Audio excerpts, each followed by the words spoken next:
Assalamualaikum warahmatullahi wabarakatuh. Perkenalkan, nama saya Belinda Kusnawati Wijaya dari Offering MM dengan NIM 2004 22620876. Di sini saya akan menjelaskan tugas dari Bu Fitri selaku dosen pengajar Sistem Informasi Akuntansi. Dalam video kali ini saya akan menjelaskan tentang bagian forecast sistem penjualan.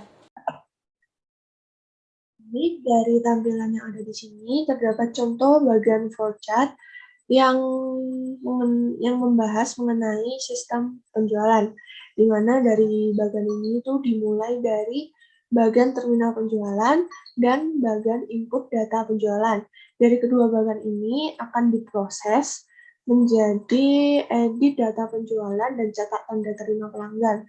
Dari pemrosesan yang ada di sini, tentunya akan menghasilkan dokumen atau laporan tentang tanda terima pelanggan. Lalu, pemrosesan selanjutnya adalah data penjualan, di mana pada bagian ini data penjualan akan disimpan menjadi file temporary, yang kemudian akan ditransmisi ke lokasi yang berisi tentang ringkas data penjualan dan cetak nilai total batch.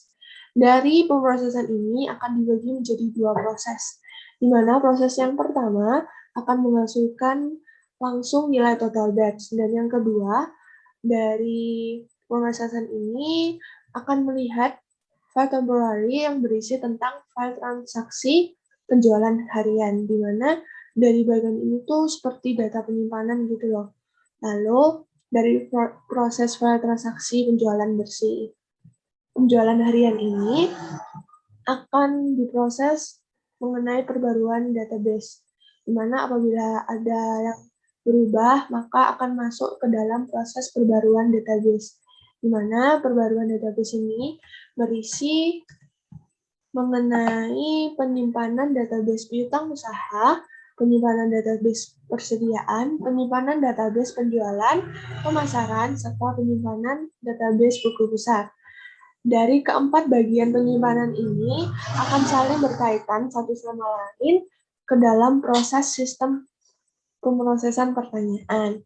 Dan dari sistem pemrosesan pertanyaan ini terdapat pula 3 lampiran yang juga saling berkaitan satu sama lain, yang terdiri dari status rekening pelanggan, dan selanjutnya status persediaan, dan analisis penjualan, di mana dari ketiga lampiran ini, apabila salah satunya berubah atau ada yang diubah atau ada yang berbeda, pasti akan mempengaruhi sistem pemrosesan pertanyaan serta database penyimpanan yang ada di sini.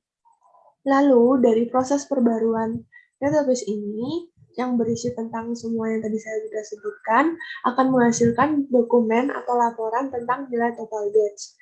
Yang selanjutnya, dari kedua dokumen nilai total batch yang pertama dan dokumen nilai total batch yang kedua akan dijadikan satu dan dibandingkan serta direkonsiliasi, di mana perbandingan dan rekonsiliasi akan dilakukan secara manual. Kesimpulan dari bagian flowchart ini itu menjelaskan tentang alur sistem penjualan yang dimulai dari input data dan pada akhirnya akan menghasilkan dokumen nilai total batch yang selanjutnya akan dibandingkan dan direkonsiliasi, di mana perbandingan dan rekonsiliasi itu berasal dari nilai dokumen total batch yang tidak diperbarui dan nilai total batch yang diperbarui.